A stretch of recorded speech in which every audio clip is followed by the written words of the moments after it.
Hola, buenos días. El día de hoy les traigo junto a Repaso Online el seminario de Consecuencias de una dieta basada en plantas no controladas. Mi nombre es Luciano Muñoz, soy estudiante de quinto año de medicina de la Universidad de Talca. Bueno, la hoja de ruta para hoy serán los tres problemas más frecuentes en una dieta basada en plantas mal controlada o mal llevada, que son el déficit de vitamina B12, el déficit de vitamina D y algunas anemias. Partamos con déficit de vitamina B12. Bueno, encontramos que como agente la vitamina B12, o también llamada cobalamina, es una vitamina que es hidrosoluble, se encuentra en diferentes formas en cuanto a su administración y también de forma natural. Tenemos la cianocobalamina, la metilcobalamina y la hidroxicobalamina, ya que son diferentes formas que cambian ligeramente en su composición. Dentro de las funciones de la vitamina B12 tenemos que es parte de la maduración eritrocitaria, tiene rol importante dentro de la función neuronal, de la síntesis de ADN y la síntesis y reparación de mielina en los axones de las neuronas. Esta vitamina B12 nosotros la podemos encontrar en muchas fuentes. Las principales son la carne, el huevo, algunos cereales fortificados, los lácteos, las almejas, las ostras, el atún, el salmón, pero esta no es producida por los animales, ¿ya? O sea, nosotros la encontramos en los animales, pero vamos a ver más adelante de que esta no es producida intrínsecamente por los animales, ¿ya? Y obviamente también la encontramos como suplemento.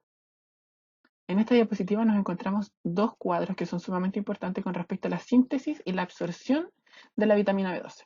¿Ya? Vamos a encontrar que con respecto a la síntesis, esta es producida por bacterias y arqueas, ¿ya? Que ambos son microorganismos que se encuentran en la tierra, en el agua contaminada, en el intestino o en las heces de algunos animales, ¿ya? Y cómo van a llegar hacia el intestino y las heces de estos animales es porque este animal va a haber consumido algún alimento que va a estar contaminado con tierra, con agua o con las heces de algún otro animal que ya tenía la bacteria. Luego, así vamos a nosotros encontrar este microorganismo en el intestino animal y vamos a tener la producción de la vitamina B12, ¿ya? Y esta vitamina B12 luego se va a ir a almacenar en el hígado. Ahora, ¿cómo es todo este proceso de absorción? Es lo que vamos a ver en el cuadro que está en la derecha. Nosotros tenemos que la vitamina B12 está unida a proteínas en el alimento cuando es ingerida, ¿ya? Esta vitamina B12 luego, una vez que llega al estómago, es separada de estas proteínas gracias al ácido clorhídrico y las proteasas que se encuentran en el estómago. Una vez que esta es liberada, se puede unir al factor intrínseco que es producido por el estómago y a la aptocorrina que es producida por la saliva de los seres vivos, ¿ya? Y esta no se puede unir antes porque estaba unida a estas proteínas que les mencionaba anteriormente. Una vez que se forma este complejo entre la vitamina B12, el factor intrínseco y la aptocorrina, sigue su circulación hasta el intestino delgado, donde se absorbe en el ilion distal, ¿ya? Una vez que se absorbe en el ilion distal, en la célula del epitelio, en la célula intestinal se va a separar la vitamina B12 del factor intrínseco y se va a liberar a la circulación sanguínea unida a la transcobalamina. Esta transcobalamina va a ser la encargada de transportar esta vitamina B12 hacia el hígado, la médula y otras células, ya que son importantes para las funciones de la vitamina B12. Una vez que la vitamina B12 se encuentra en la célula target a la que va a ir a funcionar, es liberada de la transcobalamina, ¿ya? Y ahí se almacena finalmente en el hígado. Ahora, es sumamente importante saber que la vitamina B12 va a actuar como cofactor en dos procesos que son sumamente importantes, ¿ya? En la síntesis de miotenina desde la homocisteína hacia la metionina y también en la formación de succinil-CoA, ¿ya? Que la vamos a ver un poco más adelante. Ahora, aquí hay un cuadro más explicativo de lo que les estaba comentando anteriormente. Entonces llega la vitamina B12 unida a la comida, es liberada por la acción del ácido clorhídrico y de las proteasas que se encuentran en el estómago y es unida a la aptocorrina y al factor intrínseco, ¿ya? Y una vez que se forma este complejo, va a ir hacia la célula intestinal en el límite distal para ser absorbida, ¿ya? Una vez que es absorbida, se libera del factor intrínseco de la vitamina B12 y se une eh, a la transcobalamina que va a ser la encargada de transportarla por la sangre. Y esta puede ser llevada a la célula en la cual va a ser el efecto, que este es el hepatocito el que se encuentra aquí, ¿ya? Y ahí es liberada de la transcobalamina y genera sus acciones que yo les mencionaba adelante en el citoplasma, ayuda a que la homocisteína se transforme en metionina y en la mitocondria genera que el ácido metilmalónico se transforme en succinil-CoA. ¿Ya? Ahora, con respecto al consumo diario por edad, aquí encontramos una tabla de resumen con respecto a las edades más importantes, que son desde el nacimiento hasta los 14 años, bueno, de los 14 años en adelante, y también es muy importante que estos, viendo aquí que los niveles basales que requerimos son de 2,4 microgramos al día entre hombres y mujeres mayores a 14 años, vamos a ver que tanto en la lactancia como en el embarazo va a haber un aumento de estos requerimientos. Por lo tanto, esto también nos podría llevar en algún momento a una deficiencia sin necesariamente tener una dieta basada en plantas. Con respecto un poco a la epidemiología del déficit de la vitamina B12, encontramos que en ciertos estudios se reporta que en la población general es aproximadamente del 0,06%, ya porque la mayoría de la población consume carne, consume estos cereales que son fortificados con B12, por lo tanto no requieren suplementación. Ya encontramos que en adultos mayores es de hasta un 6% en algunos casos reportados y en pacientes hospitalizados también es mayor el déficit que en la población general con un 3,1%. Con respecto a las causas del déficit de vitamina B12, vamos a encontrar que en este grupo nosotros nos vamos a concentrar principalmente, que es respecto a la ingestión inadecuada, ya que se puede dar en personas vegetarianas o veganas y en los niños que son amamantados por madres vegetarianas o veganas, ya que obviamente va a ser porque ellos también presentan un déficit, las madres. Otras causas que también son importantes descartar son absorción insuficiente, que esta se puede dar por alteraciones en el intestino, donde ocurre específicamente la absorción, o por alteraciones en el estómago que pueden llevar a un déficit en el factor intrínseco, que también va a alterar la absorción. Y encontramos disminución de secreción de ácido, falta de factor intrínseco, enfermedad inflamatoria intestinal o resecciones quirúrgicas, la pancreatitis crónica y el síndrome malabsortivo. Otra causa es la utilización inadecuada, donde encontramos deficiencias enzimáticas, trastornos hepáticos y anomalías en el transporte de las proteínas. Y finalmente algunos fármacos que también nos van a causar déficits como son los antiácidos, la metformina y el óxido nítrico cuando se genera una exposición repetida. Respecto a las manifestaciones clínicas del déficit de vitamina B12, vamos a encontrar que es muy variada. Principalmente la anemia, vamos a encontrar que es una de los ejes fundamentales, ¿ya? Y que va a presentar los síntomas principales de anemia, que son palidez, fatiga, irritabilidad, alteración de la conciencia, pero también puede presentar hipoxia, angina, disnea, y tenemos que tener en claro que esta anemia, como vamos a ver un poco más adelante, es arregenerativa, es decir, la médula ósea no es capaz de compensar las necesidades de la sangre. ¿Ya? Con respecto al sistema gastrointestinal, tenemos glositis, que se va a presentar con dolor, hinchazón, sensibilidad y también alteración en las papilas. Y también podemos presentar síntomas propios de la enfermedad de base, que puede ser, por ejemplo, una diarrea en una enfermedad inflamatoria intestinal o alguna otra alteración gastrointestinal. También destacan mucho los síntomas neuropsiquiátricos, ya que estos son una clave al momento de hacer el diagnóstico diferencial con déficit de folatos, por ejemplo, que son la vitamina B9. Y aquí encontramos que los pacientes van a presentar paresias y parestesias que generalmente son simétricas, pero se dan más en las piernas que en los brazos, ¿ya? Tenemos que en casos graves puede llegar a espasticidad o paraplegia, demencia también, que es un diagnóstico diferencial, y con respecto a la área psiquiátrica, encontramos depresión, psicosis, que son los más importantes, y otros síntomas que son irritabilidad, insomnio, alteraciones visuales y sensoriales. Y finalmente, como misceláneos, encontramos hiperpigmentación de la piel, aumento del riesgo de fracturas y de osteoporosis, y también un aumento del riesgo de cáncer gástrico en pacientes con anemia perniciosa, que es un tipo de anemia que se da principalmente por alteraciones en el sistema gastrointestinal y específicamente en el estómago. Es importante entender que los síntomas neuropsiquiátricos se van a dar por la desmielinización del tracto dorsal y lateral de la médula espinal, ¿ya? Ahora, con respecto al diagnóstico de déficit de vitamina B12, vamos a encontrar que, obviamente, como en cualquier enfermedad, nosotros tenemos que hacer una anamnesis y un examen físico exhaustivo, ¿ya? Y sobre todo en los pacientes que no tenemos clara la etiología. ¿Ya? Nosotros pensamos en un paciente, por ejemplo, que tiene una dieta basada en plantas, nosotros vamos a tener más o menos clara para dónde va a ir nuestro enfoque diagnóstico. Pero en el caso de que un paciente llegara o nos encontramos ante una deficiencia y no sabemos cuál es la causa de origen, algunas de las preguntas importantes en la anamnesis a hacer son diagnósticos previos, como por ejemplo enfermedad inflamatoria intestinal, algún tipo de pancreatitis, déficit de algún tipo de factor intrínseco, por ejemplo. También es importante los antecedentes quirúrgicos, si es que el paciente tiene alguna resección de estómago, alguna resección intestinal, que son importantes al momento de hablar de la absorción de la vitamina B12. El patrón dietético, que aquí es donde nosotros también nos enfocamos mucho con respecto al paciente que tiene dietas basadas en plantas, que tiene que ver con las dietas vegetarianas y veganas. El consumo de alcohol también puede provocar déficit de vitamina B12 y algunos síntomas asociados que obviamente nos van a orientar a qué tan avanzada está esta deficiencia.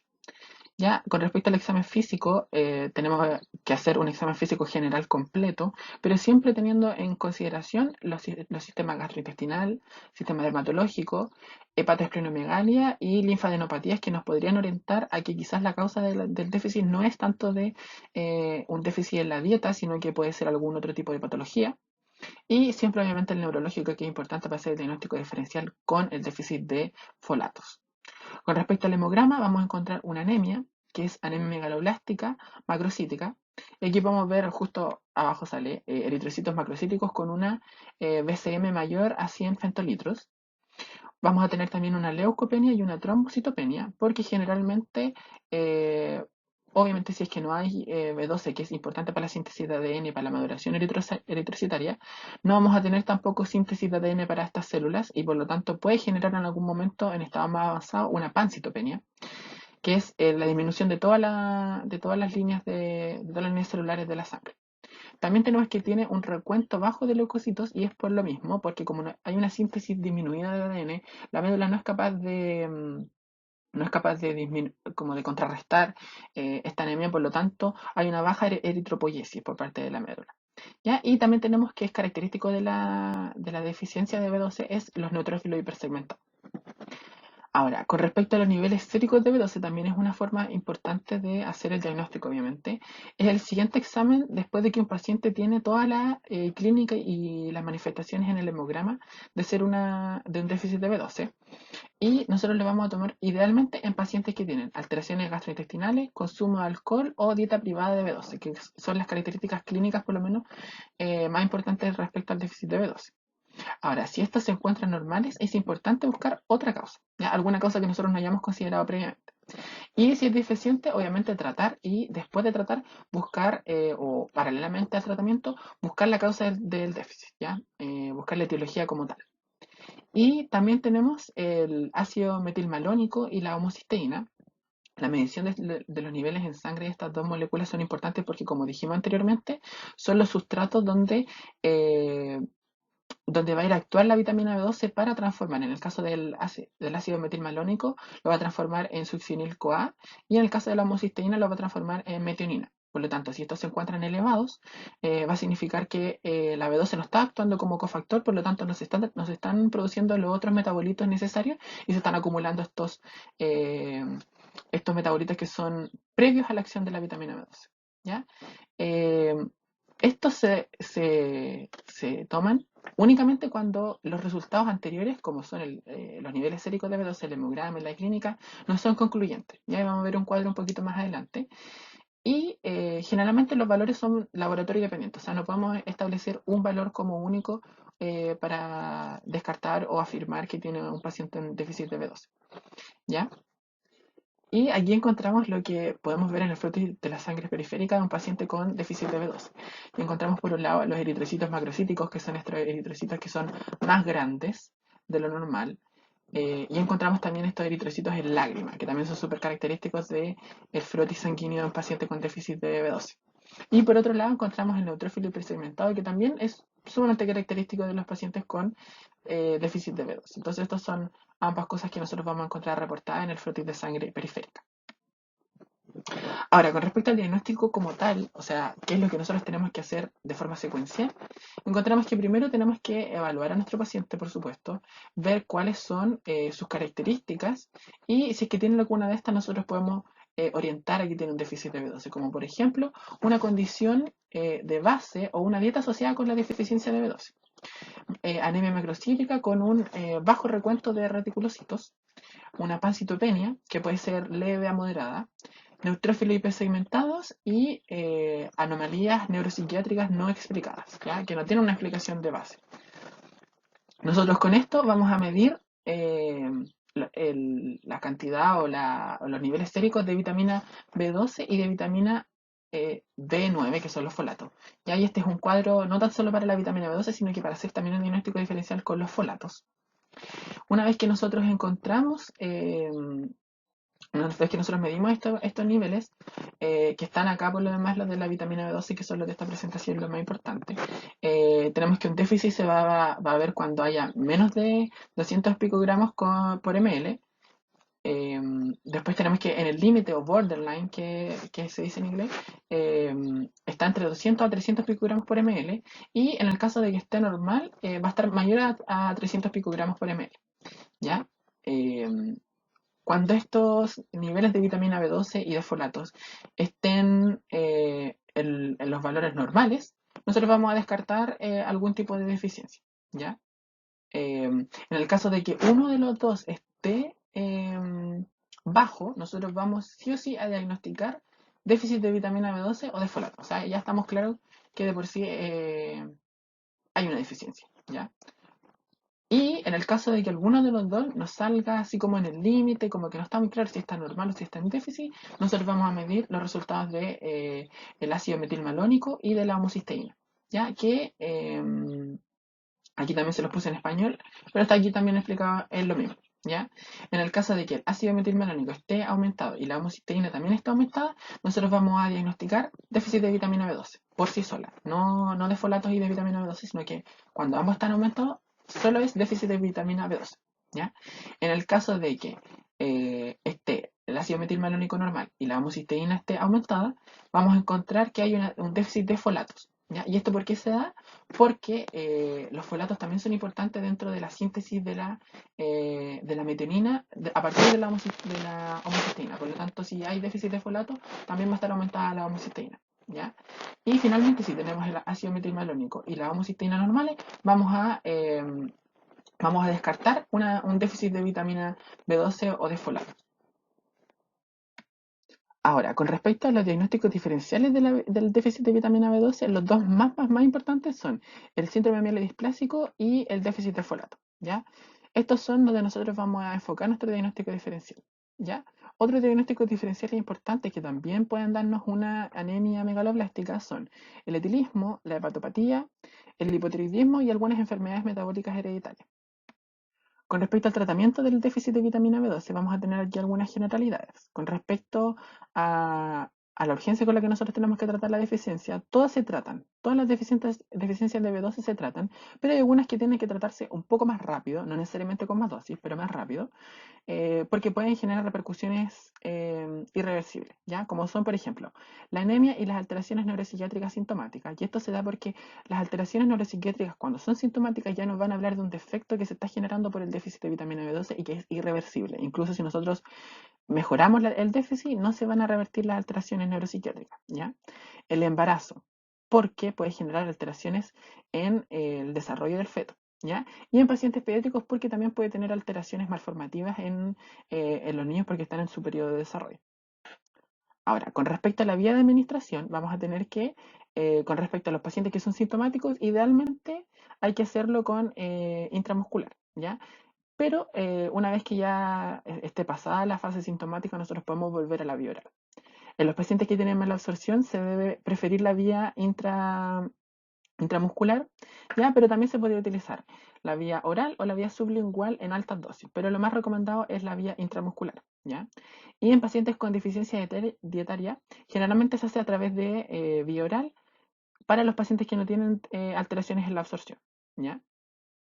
Ahora, con respecto a los estudios adicionales, que estos se refieren a los estudios ya para definir la etiología del déficit, cuando nosotros tenemos una etiología que no es conocida, ¿ya? O cuando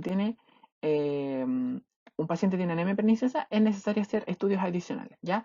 La etiología no es conocida para reparar la causa en el caso de que se pueda, y en los pacientes con anemia perniciosa porque tienen como mencionamos anteriormente, tienen un elevado riesgo de producir malignidad en cuanto al estómago, por lo tanto es importante seguir la evaluación, ¿ya? En el caso de los pacientes que son vegetarianos o veganos y que su déficit es porque no consumen la vitamina B12 necesaria, es importante educar a los pacientes en cómo ellos pueden conseguir esta vitamina a través de la dieta o a través de suplementos.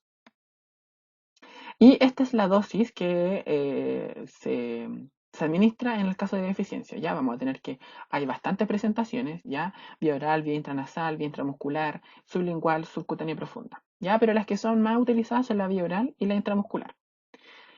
Ahora, tenemos que tener en claro de que los pacientes van a ir variando sus necesidades dependiendo de sus características, ¿ya? Y principalmente de la edad. En el paciente pediátrico nosotros vamos a tener siempre que elegir la vía intramuscular, ¿ya? Y se da generalmente 50 a 100 microgramos una vez a la semana hasta que remita la deficiencia y luego una vez al mes, ¿ya? Dependiendo de las características de nuestro paciente. Con respecto a los adultos que no tienen alteración en la absorción de vitamina B12, vamos a darle por vía oral 1000 microgramos al día, ¿ya? Y en el caso también se puede preferir la vía intramuscular con 1000 microgramos una vez a la semana hasta que remita la deficiencia y luego se hace una vez al mes, ¿ya? Y en el caso de los adultos que tienen alteración en la absorción de la vitamina B12, vamos a encontrar que en la vía oral nosotros podemos dar dosis más altas, ¿ya? Como son 1000 a 2000 microgramos al día para que sea absorbida sin la necesidad de factor intrínseco o de un ilium funcional, ¿ya?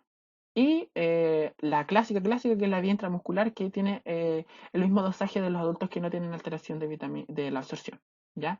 Y acá algo muy importante es que los pacientes que uno les da tratamiento, que los sigue y que no responden al tratamiento, hay que descartar sí o sí un síndrome mielodisplásico, ya que como mencionaba anteriormente es uno de los factores de los diagnósticos diferenciales de déficit de vitamina B12.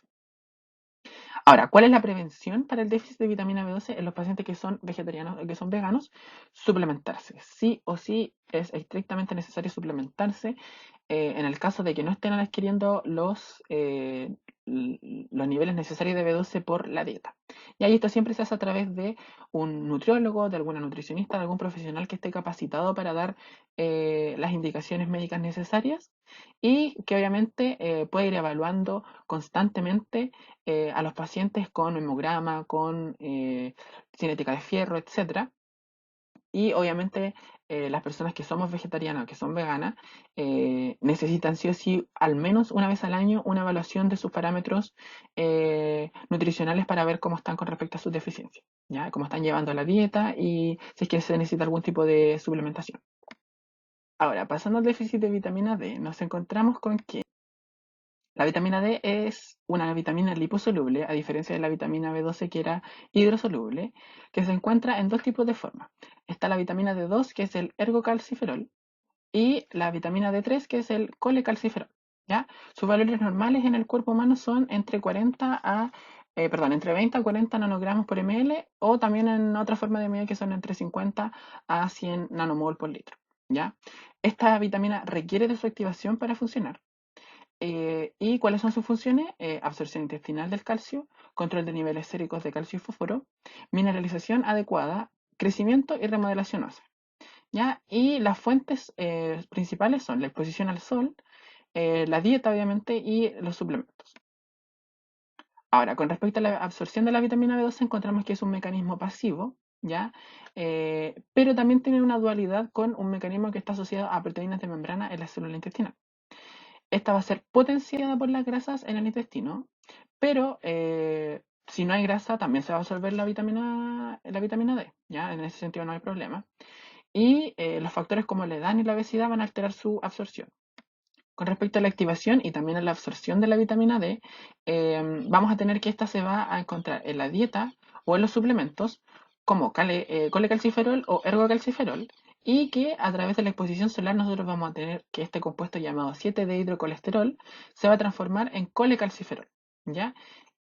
Tanto la vitamina D3 como la vitamina D2 se van a transportar hacia el hígado donde va a sufrir una hidroxilación y se va a transformar en calcidiol. ¿Ya? Este calcidiol después se va a transportar hacia el riñón, donde puede inactivarse o puede sufrir una segunda hidroxilación y transformarse en calcitriol. ¿Ya? Y este calcitriol va a ser el compuesto activo de la vitamina D que va a ir a hacer todas las funciones que nosotros le otorgamos a la vitamina D, como es aumentar la absorción de calcio en el intestino, aumentar la reabsorción ósea y disminuir el calcio renal y la excreción de fosfato. ¿Ya? También les traigo acá el consumo diario requerido por edad, ya que tenemos, al igual que con respecto a la vitamina D, perdón, la vitamina B12, tenemos que son bastante parecidos, no interfieren por sexo en las diferentes edades. Aquí sí es importante el tema de la suplementación en las edades mayores por el tema de la osteoporosis, pero también tenemos aquí que los niveles tanto en la lactancia como en el embarazo no suelen variar entre estas edades, ¿ya? Entonces, eso también es súper importante. Ahora, con respecto a las causas del déficit de la vitamina D, vamos a tener deficiente consumo o absorción, en el caso de bajo consumo dietario, como son el caso que nosotros estamos acá exponiendo, que es el de los vegetarianos y los veganos, mala absorción, cirugía bariátrica, síndrome de intestino corto e insuficiencia pancreática. También puede ser por disminución de la síntesis en la piel, ya por inadecuada exposición solar, por uso de bloqueador solar constante y por aumento de los pigmentos en la piel, en el caso de los pacientes que son personas de color. ¿Ya? Y también tenemos alteración en la hidroxilación, como son el caso de la cirrosis, que se altera la 25 hidroxilación, y el hipoparatiroidismo, la falla renal y la deficiencia de 1-alfa hidroxilasa, que estas van a alterar la segunda hidroxilación que se produce en el riñón. ¿Ya? También tenemos otros como son el consumo de anticonvulsivantes, que esto también es súper importante, síndrome nefrótico y raquitismo hereditario resistente a vitamina D. Los factores de riesgo importantes para las causas de esta deficiencia son razas no blancas, falta de estudio, obesidad, bajos niveles de HDL, alteraciones en el estado de salud y dietas sin consumo de leche, como son en el caso de los veganos o de los vegetarianos estrictos. Algunas de las manifestaciones clínicas son reducción en la absorción de calcio y de fósforo, ¿ya? Que esto nos va a llevar, principalmente la disminución del calcio a niveles plasmáticos, nos va a llevar a un hiperparatiroidismo, que se va a presentar con fosfaturia, desmineralización de los huesos y, en el caso de que esté de forma prolongada, una osteomalacia. En cuanto al sistema osteoarticular, vamos a tener que haber dolor y sensibilidad ósea, debilidad muscular, fracturas y dificultad para caminar.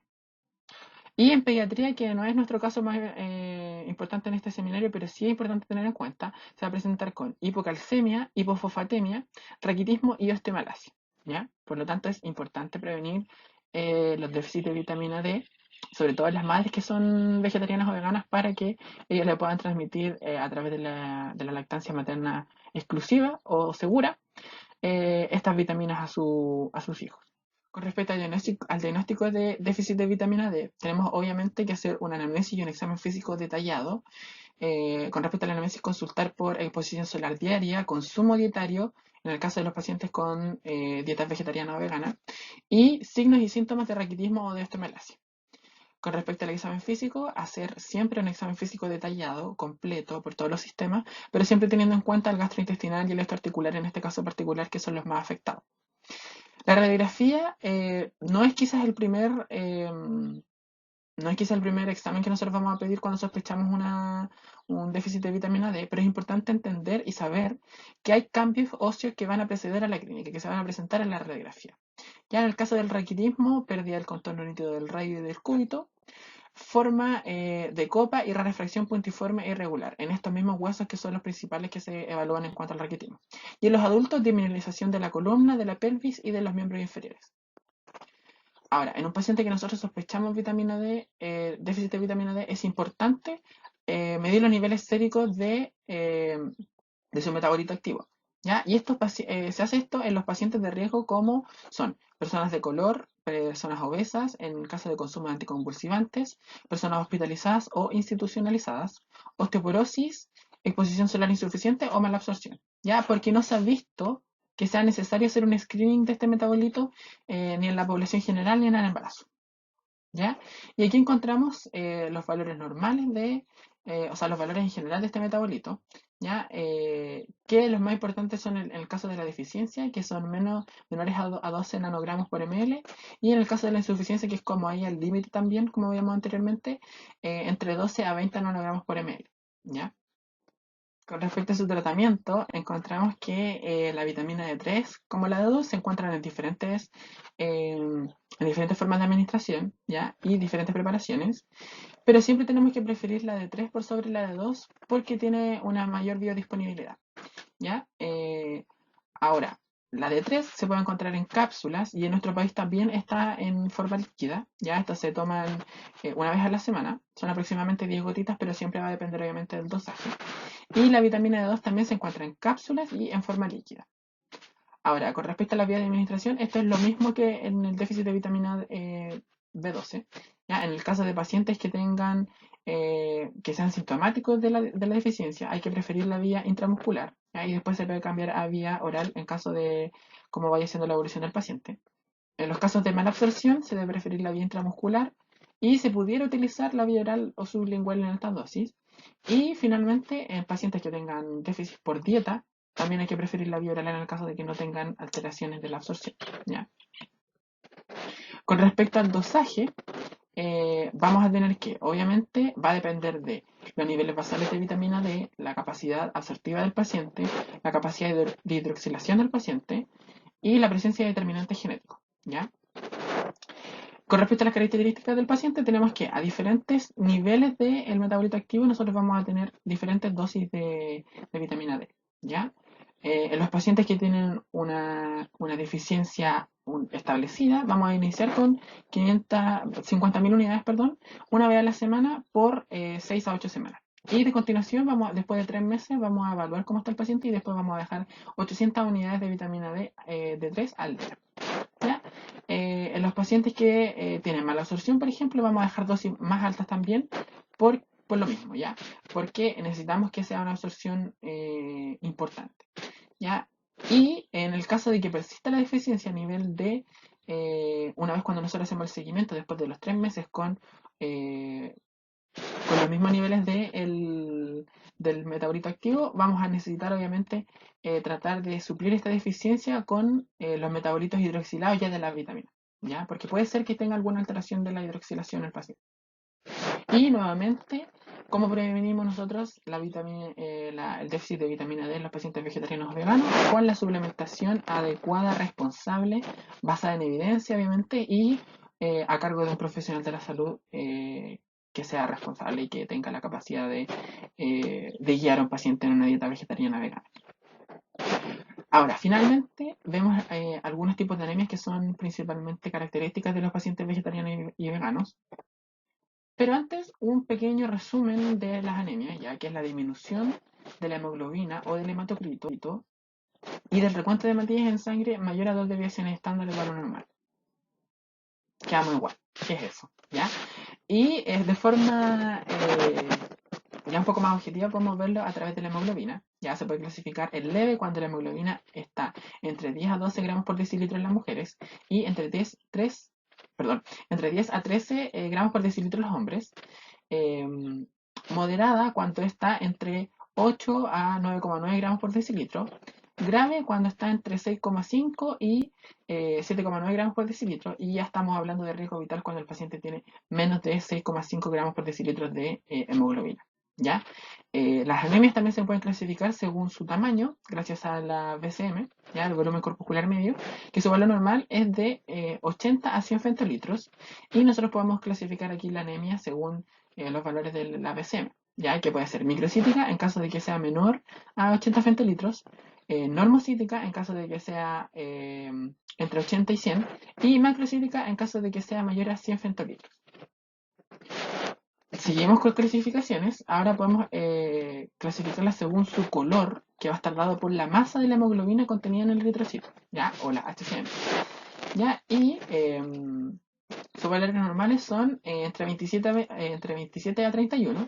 Y aquí generalmente se clasifican hipocrómica cuando es menor a 32 y normocrómica cuando es entre 32 a 36, ¿ya? No se habla de hipercrómica generalmente porque no, como que no se dice que un eritrocito está muy rojo o está rojo de más, por así decirlo, que vendría siendo como el hipercrómico. Y en el caso del IR, que es el índice reticulocitario, ¿ya? Este nos va a hablar del porcentaje de reticulocitos, que son los eritrocitos jóvenes, por así decirlo, versus el total de glóbulos rojos, ¿ya? Y este generalmente es entre 0,2 a 2%. ¿Ya? Cuando nosotros tenemos un índice reticulocytario alto o mayor a 2%, nosotros vamos a hablar de que hay un aumento de la eritropoiesis, ¿ya? Y en el caso de las anemias, las vamos a clasificar como regenerativas, es decir, que la médula ósea es capaz de suplir las necesidades de esta disminución de eritrocitos y de hemoglobina, ¿ya? Cuando el índice reticulocytario es menor a 2, nosotros vamos a hablar de que hay una eritropoiesis conservada. Por lo tanto, no hay un aumento de eritropoiesis en el caso de este tipo de anemias y las vamos ya a llamar arregenerativas, ¿ya? Es decir, la médula ósea no puede cumplir esta deficiencia que hay. Según las etiologías, podemos clasificarla en anemia ferropénica, anemia de procesos crónicos, anemia megaloblásticas y anemias hemolíticas, ¿ya? Pero las más importantes para las personas con dietas basadas en plantas son la anemia ferropénica por el déficit de hierro y las anemias megaloblásticas por el déficit de vitamina B12.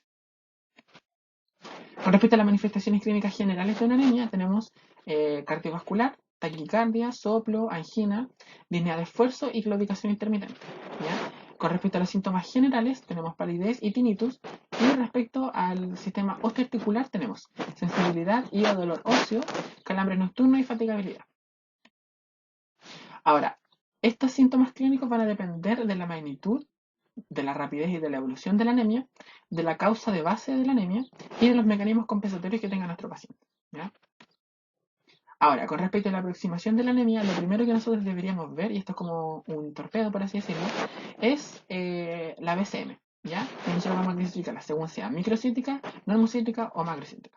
Y después de eso, en el caso de que sea microcítica, vamos a evaluar la cinética de hierro y vamos a ver si es una anemia ferropénica, una anemia de enfermedad crónica, una talasemia, una anemia sideroblástica.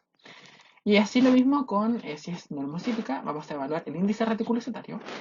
Y si es mayor a 2, vamos a decir que es un sangrado o hemolisis, que estas son las regenerativas. Y en el caso de que sea menor a 2, vamos a hablar de que es arregenerativa, por lo tanto debe haber una supresión de médula ósea o una enfermedad renal crónica. Y en el caso de las macrocíticas vamos a encontrar que son por déficit de vitaminas, como son la vitamina B12 y la vitamina B9 o ácido fólico, y otras causas como son ya mencionadas en la parte de déficit de vitamina B12, que son etilismo, hepatopatía, hipotiroidismo, algunos fármacos como los anticonvulsivantes, enfermedades metabólicas hereditarias y el síndrome mielodisplásico. Ahora, con respecto a la anemia ferropénica, es importante saber que está provocada por una alteración en la síntesis del grupo hemo como resultado del déficit de hierro.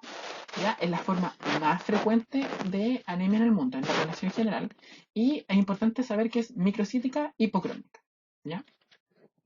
Ahora, con respecto al hierro y algunas de sus características, a forma muy de resumen, tenemos que el hierro tiene funciones como cofactor, formando la proteína M, en el síntesis de DNA y de RNA, y como transportador de oxígeno junto con la proteína M, ¿ya? También tenemos que en sus formas está principalmente en forma de hemoglobina. También la encontramos en forma de depósitos en la ferritina y en la hemosiderina. Y en forma de mioglobina en un 10%. ¿Ya? Con respecto a su absorción, diariamente hay una absorción de 1 a 2 miligramos en el duodeno. Esta absorción va a estar favorecida por un pH ácido y va a estar disminuida en el caso de gastrectomías, mala absorción o acloridria, que es la ausencia de ácido clorhídrico en el estómago.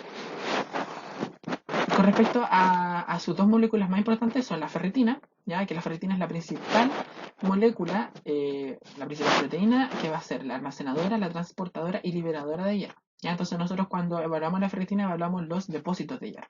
¿Ya? Y su valor normal está entre 10 y 50 nanogramos por decilitro. ¿Ya? Y la otra molécula que también es súper importante es la transferrina, ya que esta va a ser el transportador del hierro y es específico del hierro, ¿ya? Y su saturación normal es aproximadamente entre 20 a 50%. Y esto es importante porque después con esta nosotros podemos diagnosticar si es que es una anemia realmente ferropénica o si es alguna enfermedad de procesos crónicos, ya viéndolo un poco más general, no tan solamente en el caso de los pacientes con dieta basada en plantas. Respecto a la etiología, tenemos que la causa principal en la población general es la pérdida sanguínea, ¿ya? Nosotros vamos a enfocarnos obviamente en las dietas vegetarianas y veganas, pero la causa principal a nivel de población general es la pérdida sanguínea, ¿ya? Teniendo entre ellas la menstruación y las hemorragias del tracto gastrointestinal, ya que son las más frecuentes. También tenemos por aumentos de requerimientos como son en la adolescencia, en el embarazo y la lactancia y en el caso de la hemosiderosis. En el caso de que haya una absorción deficiente en el tubo digestivo, como son en gastrectomía, cirugía bariátrica, gastritis, enfermedad celíaca y restricción intestinal. Y obviamente en el déficit en su consumo cuando hablamos de caquexias, perdón, y en las dietas vegetarianas y veganas, ¿ya? Que son nuestros focos en este seminario. Ahora, con respecto a la clínica, vamos a tener síntomas generales de la anemia, que ya lo habíamos hablado, y todos estos síntomas que encontramos: ardor, dolor, ardor y depapilación lingual, sequedad de la piel, fisuras en comisura de los labios, uñas pálidas, frágiles y con surcos verticales, pelo fino, frágil y puntas abiertas que pueden llegar incluso a la pérdida de cabello y puede estar o no asociada al trastorno de pica.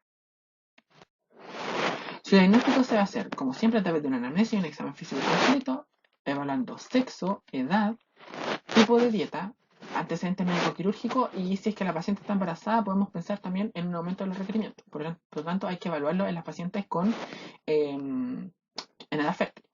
Con respecto al examen físico, tenemos que, obviamente, un examen físico detallado, general, pero con suma importancia en la epifanerios y en gastrointestinal.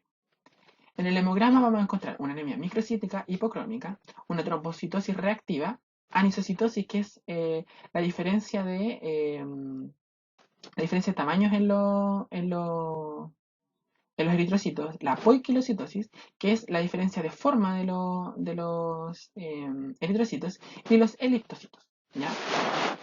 Y finalmente tenemos la cinética del hierro, ya que en la ferremia la vamos a encontrar disminuida, o sea, los niveles de hierro sanguíneo van a estar disminuidos. La ferritina, que evalúa los depósitos de hierro, también va a estar disminuida. Y la capacidad total de fijación a hierro, o TIC, que es la capacidad de unirse entre la transferrina y el hierro, va a estar aumentada, ¿ya?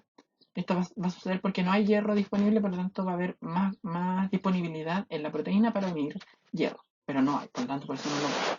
¿Ya? En mujeres en edad fértil se asume que la etiología va a ser por pérdida de sangre, ¿ya? Y solo se evalúa con el hemograma. Y se puede pedir endoscopia digestiva alta y digestiva baja en caso de que nosotros sospechemos de otra etiología, como por ejemplo una hemorragia, ¿ya? El tratamiento, y aquí súper importante, es la suplementación con hierro oral, ¿ya? Principalmente 200 miligramos de sulfato ferroso cada 8 horas. También hay otras presentaciones de hierro, pero con diferentes dosis y diferentes intervalos de hora. ¿Ya? Idealmente consumirla alejado de los antiácidos y no se debe usar con antibióticos. Y principalmente podemos potenciar su absorción con limonada o naranja en ayuno, ¿ya? El primer hemograma debe ser al mes y el tratamiento es por 6 meses, ¿ya? ¿Y por qué es el primer mes el hemograma? Porque nosotros ahí vamos a ver la función reticulocitaria, cómo está evolucionando, ¿ya? El tratamiento es por 6 meses porque ahí nosotros vamos a ver completamente restablecidos los depósitos de hierro, ¿ya? Si no hay respuesta al tratamiento, hay que buscar otro. Ahora, ¿qué es lo que no recomendáis aquí? Mucha importancia: jamás obligar al paciente a que vuelva a comer carne, ¿ya? Ningún derivado animal que esa persona no quiera. Y jamás asustar a los pacientes y manipularlos diciéndoles que se van a morir o que se van a enfermar o que la proteína de animal es sumamente esencial para los pacientes. No, la idea es que nosotros recomendemos y aconsejemos a nuestro paciente en cuanto a la evidencia que hay y sin tratar de amedrentarlos ni de manipularlos, ¿ya? Con respecto a la anemia megaloblástica por déficit de vitamina B12, la vimos un poquito más adelante en el déficit de vitamina B12, así que se van a repetir muchas cosas. Pero tenemos que el déficit de vitamina B12 va a producir una alteración en la producción de eritroblastos, ¿ya? Va a haber destrucción precoz en la médula y acortamiento de la vida media eritrocitaria, ¿ya? Y es importante entender que es una anemia regenerativa, al igual que la ferropénica, porque son dos elementos esenciales para la formación de eritrocitos. Por lo tanto, no va a haber formación si es que no existen eh, estos nutrientes necesarios, ¿ya? Y es una anemia macrocítica hipercrómica nuevamente entre comillas. Tenemos que las etiologías pueden ser anomalías gástricas como la anemia perniciosa, gastrectomía y cirugía bariátrica, alteraciones en el intestino delgado como por ejemplo síndromes de malabsorción y enfermedad de Crohn, déficit en la dieta, que es lo que nos convoca en vegetarianos y veganos, y otras causas como por ejemplo alteraciones pancreáticas y algunos fármacos como habíamos visto anteriormente como son la viguanida, los inhibidores de la bomba de protones o los anticonceptivos orales. La clínica nuevamente son los síntomas generales de la anemia asociados a glositis, vitíligo en los pacientes que son jóvenes, osteoporosis, un posible aumento del riesgo cardiovascular y síntomas neurológicos que son los característicos del déficit de vitamina B12 y que no están presentes en el déficit de vitamina B9. ¿Ya? Eso es súper importante. Generalidades, los mismos que habíamos hablado anteriormente para su tratamiento. Ya se tratan todos y urgentemente los pacientes con anemia y alteraciones neuropsiquiátricas en el embarazo y en pacientes pediátricos. Ya las vías de administración son las mismas que ya habíamos conversado y los estudios también. Porque al tratar nosotros el déficit de vitamina B12, nosotros vamos a tratar por consiguiente la anemia. ¿Ya? O eso debería ser. ¿Ya? Y las dosis nuevamente son las mismas que ya habíamos presentado anteriormente. Y en caso de que el paciente no responda, nuevamente tenemos que buscar un síndrome amiloidesplástico. Esta es la bibliografía. Nosotros le vamos a dejar también, igual que en las presentaciones anteriores, un link aquí en la descripción del video para que ustedes puedan acceder a una carpeta con todos estos archivos que son principalmente de UpToDate. Yo sé que no todos saben cómo entrar a UpToDate o no todos tienen la accesibilidad a UpToDate, por lo tanto yo los descargué y se los voy a dejar en un drive. Así que eso, espero que les haya gustado este repaso online de las consecuencias de una dieta basada en plantas no controladas. Muchas gracias y que tengan un muy buen día.